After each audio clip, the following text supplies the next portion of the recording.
20 things you should expect from Canada Immigration 2026. Nataka kuzungumzia vitu 20 ambazo expect kwa immigration ya Canada ndani ya mwaka huu wa 2026. Hello everyone, na tumai mko salama, na mimi niko poa. KHP hapa tena. Hii ni 2026. Lazima tuweze kupeana update ya zile vitu ambazo zinaendelea, cause wengi wanazungusha habari kwa mitandao ya kwamba Canada imefunga milango kwa newcomers ama kwa immigrants ama kwa wale ambao wanahitaji kuja Canada kwa ajili ya shughuli mbalimbali. Ila fuatana nami mpaka mwisho ya video hii, utaweza kuelewa kile ambacho kinaendelea, kile ambacho kimefungwa na kile ambacho bado kiko wazi. Sababu kuna baadhi ya vitu ambazo zimezuiliwa. Baadhi ya hizo vitu kuna zile ambazo mwisho wa mwezi wa 3 mwisho zitarudi, na kuna zile ambazo hazirudi mwezi wa 3. So kuna zile ambazo tuna expect ziweze kurudi, na kuna zile ambazo tuna expect zikose kurudi mwaka huu, ama mwisho wa mwaka kule ndio ziweze kurudi.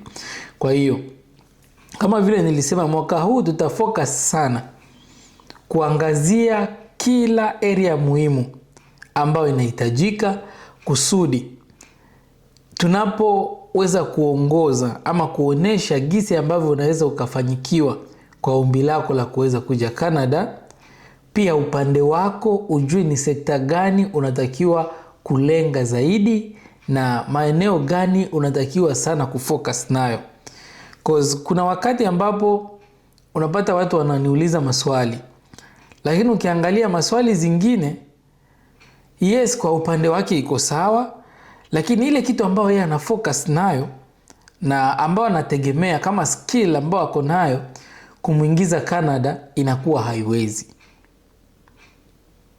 Kuna wale wameniuliza kuhusu carpenters, kuna wale wameniuliza kuhusu sijui kushona nguo, kuna wale wameniuliza maswali mengi tu, na ni vitu ambazo kidogo haziwezi zikakutoa Afrika zikulete hapa Canada unless kuwe connection ya mtu ambaye ako kwenye hizo sekta na ndio anahitaji mtu specifically, na hapa Canada hawezi akapata.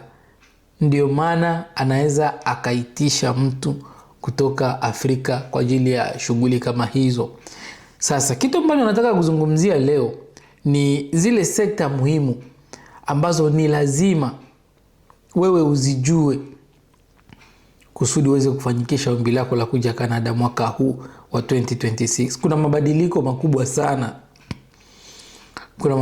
makubwa sana kupitia yale ambayo ilikuwa inaendelea na yale ambayo ipo kwa sasa.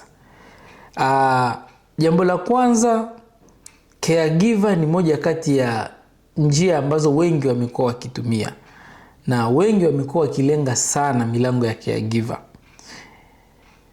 na imesaidia pia wengi, sababu Canada kwa asilimia 41 ama 47%, hiyo ni karibu 13.7 million wanahitaji msaada kwa sekta mbalimbali. Tukisema caregiver wengi wanachukulia tu kama kusaidia wazee. Hapana, lakini caregiver kwa sekta mbalimbali inachukua hiyo kazi ya kusaidia wale ambao hawajiwezi. Wanaweza wakawa ni wazee, wanaweza wakawa ni walemavu, lakini walemavu wa Canada wengi wao wanajiweza. Wanaweza wakawa ni watoto wadogo, na pia wanaweza wakawa wasaidizi wa madaktari ama manasi. Wote wako kwa area ya caregiver, na ni kitu ambao inahitajika Canada, sababu kwa asilimia kubwa sana ni wa muhimu sana. Acha niwape mwangaza kidogo, kama kwa mfano kwa sekta ya udaktari. Unajua Canada ina utofauti mkubwa sana na Afrika kwa sekta ya udaktari. So matibabu hapa tunaweza tukasema ni bure, lakini kusudi uifikie ndio inakugharimu. Sababu unaweza ukawa mgonjwa na bado utaambiwa kunywa maji, utaambiwa kutumia painkiller. Kusudi ungoje ufikiwe na daktari ni muda mrefu sana. Unaweza pewa appointment ya miaka miwili. No, miaka miwili hapo nakuwa too much. Unaweza pewa appointment ya miezi 6. Unaweza pewa appointment ya miezi 3. Sasa imagine ugonjwa gani hiyo ambao utakaa nayo hizo miezi zote. Nikiwapea mfano kama ya mimi mwenyewe. Ilikuwa nikutane na daktari toka 2024. No, 2025. Ilikuwa nikutane na daktari 2025 mwezi wa 7. Mwezi wa 6. Lakini vile nilisahau hiyo appointment ikabadilishwa mpaka mwezi wa 12. Hiyo mwezi wa 12 sikusikia vizuri tena. Ikapelekwa tena mpaka mwezi wa 3. So hiyo inakuwa karibu mwaka mzima ukiexpect kungoja kuonana na daktari na bado hiyo nafasi haijapatikana. Kwa hiyo ni sekta moja ambao wanahitaji pia watu sana. So Canada madaktari pia ni wachache. Hiyo mnatakiwa kuelewa. Ndio maana huwezi enda hospitali kirahisi bila appointment. Ni vigumu sana. Wazee, namba ya wazee ni wengi, ikiwemo mzee wetu ambaye mnaelewa. Namba ya wazee ni wengi. Bado kuna nguvu, yeye huwa anajitegemea, ila hivi karibuni atahitaji pia msaada. Kama ulifuata previous video yetu, basi utakuwa unaelewa kile ambacho kinaendelea, especially kuhusu mzee wetu. Na Canada imezuia hiyo mpango. Unajua caregiver ni moja kati ya program ambayo imekuwa ikipeleka direct mpaka kwa permanent resident of Canada. Ila imezuiliwa pia kwa muda. Kuna matumaini iweze kurudi mwisho wa mwezi wa 3 kama vile ikose. So sio garantia kwamba inarudi wakati. Ila sababu najua wengi wamekuwa wakitegemea sana sekta ya caregiver. Ila haijamaanisha ya kwamba caregiver imefunga kabisa. Caregiver bado itafunguka, sababu Canada wanahitaji watu sana kwa sekta ya caregiver. Kwa hiyo Canada haijazuia kuingiza watu, ila mwaka huu itakuwa more selective. Ndio maana nilisema hapo mwanzo, unatakiwa kujua ni area gani ambao utazingatia kusudi upate chance za kuja Canada. Niliwaambia mwaka huu lazima tujue makosa iko kwangu ama iko kwa viewers. Tukishajua makosa iko wapi, na mwaka huu tukiona havichangi, bora either mimi nibadilishe content ama nyinyi mbadilishe mwenendo ama mbadilishe njia. Nadhani hivyo ndio tutatembea mwaka huu. Lazima tujiwekee mkakati fulani ambao tunajua tukishindwa kuvuka hapa, basi itabidi tuachane nayo, tutafute kitu nyingine ama tufikirie njia nyingine gani ambayo inaweza kutusaidia. So kwa hiyo Canada mwaka huu itakuwa more selective. Haitaingiza kila mtu. Nadhani tunaelewana. Sekta ambao unatakiwa kufuatilia sana ni area ya skilled workers. Skilled worker ni priority. Iko kati ya zile top priority mwaka huu wa 2026. Kwa hiyo kama unategemea kuingia Canada, jaribu kujua ni aina gani ya skills zinahitajika sana kwa sasa. Ikiwezekana unaweza kujifunza kati ya hizo skills, ama ukiwa uko mmoja una fit kati ya hizo sawa. Lakini wale ambao ni unskilled workers, yes, expect kuingia, lakini kwa asilimia mchache sana, mdogo sana, unless uwe skilled worker, ndio uwe kati ya zile program ambazo zinaweza zikakusaidia haraka sana bila kutumia muda mrefu sana kuweza kuingia Canada. So ukiwa skilled worker, kitu ambao wanavizia sana, yani uwe skilled in a way that ukikuja Canada immediately unaanza kufanya kazi na jukwaa zile ya kusaidia uchumi wa Canada. Si ya kwamba unakuja uanze kujifunza tena ndio utaendaga kufanya kazi, no. Ukikuja immediately uko na nafasi ya kufanya kazi. So wanazingatia sana experience yako kwenye hiyo skill ambayo uko nayo, masomo yako ndani ya hiyo skill ambayo uko nayo, pamoja na lugha. Uwe unaelewa lugha, either ni English ama French. Hizo lugha mbili ndio ambazo zinatumika Canada. Zingine ziko wale ambao wako na lugha zao wengi, lakini ni ngumu kupata watu wanaongea zaidi ya Waindia na Wakongo, wengine Wanyarwanda wanatumiaga lugha zao sana. Wengine ni Waganda pia na wanapenda lugha yao, wakiwa hapa wanatumia sana lugha yao. So healthcare workers pia wako in high demand, licha ya kuwa kwa sasa kutakuwa na itilafu kidogo ama kwa break kidogo kwa hiyo sekta. Lakini ikiwa uko na experience kama ya nurses, health aid, support workers na medical technicians, au wanahitajika. Wale ambao pengine wao wanataka tu kuja kuchunga wazee kidogo, hiyo nafasi haitakuwa sana.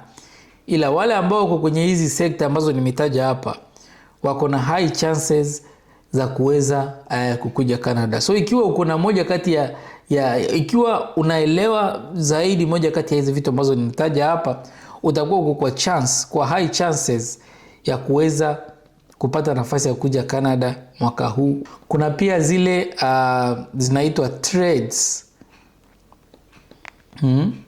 Hizo ambazo Canada ina consider kama trade.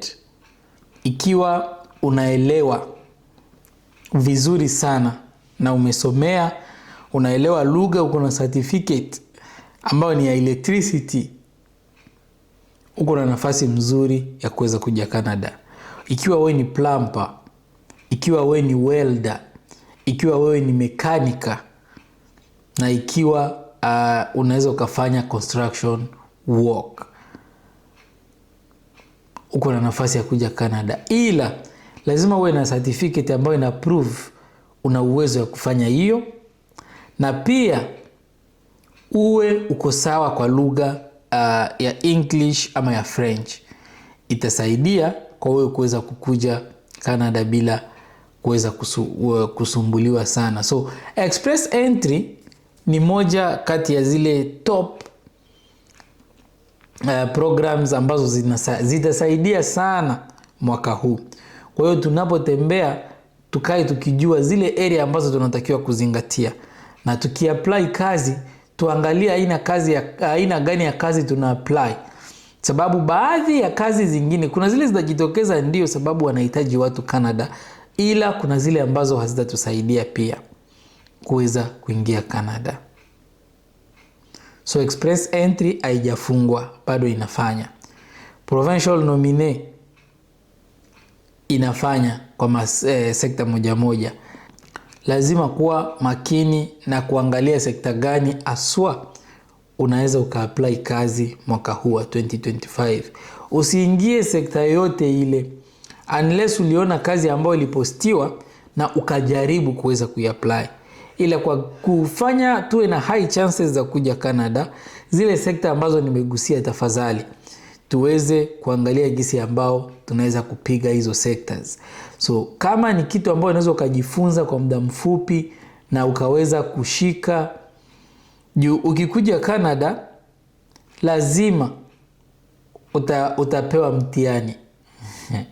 Lazima uchallenge hiyo mtihani ndio uweze kukubalika kama maybe an electrician, maybe a plumber, Unaona, ukianguka mtihani yao utakuwa umeanguka. Na vifaa mbalimbali ambazo zinatumika hapa Canada, nimeelewa ya kwamba ni very different na zile ambazo tunatumia kwetu.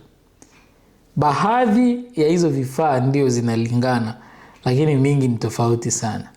Kama tuseme tester, kwa mfano kwa wale ambao ni electrician, tester ya kwetu ya kutest stima, hii ambayo tunakuwa nayo ni kama ka screwdriver tu ndio una test. Ya hapa ni tofauti. Nimetafuta kama hiyo sijapata. Zile ambazo wako nazo ni very different. So hata mimi nilihave kuenda kulearn online ni aina gani za tester zinatumika namna gani, ndio nikuje kuelewa kumbe naweza nikatumia hata hizi zao.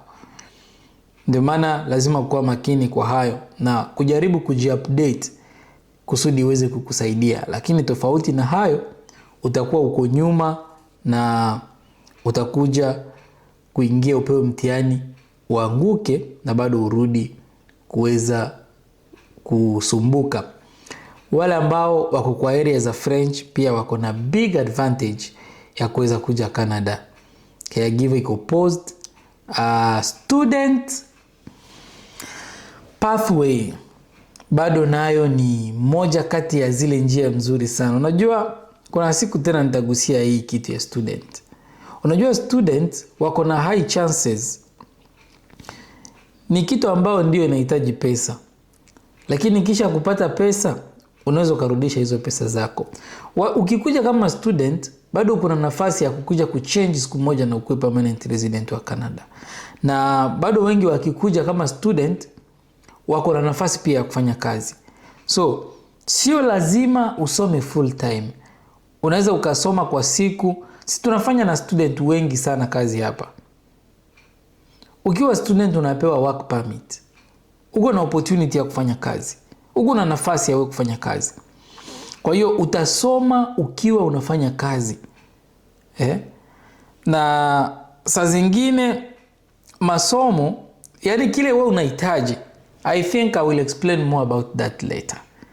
Unahitaji tu hiyo kama ni tuition ya mwaka moja, kukamilisha hizo vitu zote mwaka moja. Somo hiyo mwaka moja ukiitumia vizuri, unaweza rudisha zile pesa ambazo ulitumia na bado utakuwa na opportunity ya kuweza kufanya kazi na miaka zingine ambazo unaweza penda bado kuendelea na masomo na unaweza ukakava mwenyewe kulipia hizo. Na bado pia ukiwa student kuna loan na grant ambazo zinakuaga hapa. Wengi hawatuambii ukweli. Ndio hiyo. Kuna mambo mengi sana ambayo tunatakiwa kujifunza na mambo mengi sana ambayo itaweza kutusaidia. So sipendi nifanye hili video kuwa kubwa sana. Ndio maana mniruhusu niliachie hapo. Ila Canada ina favor sana wale watu ambao wako ndani. Student ni moja kati ya njia ambayo inaweza saidia pakubwa sana.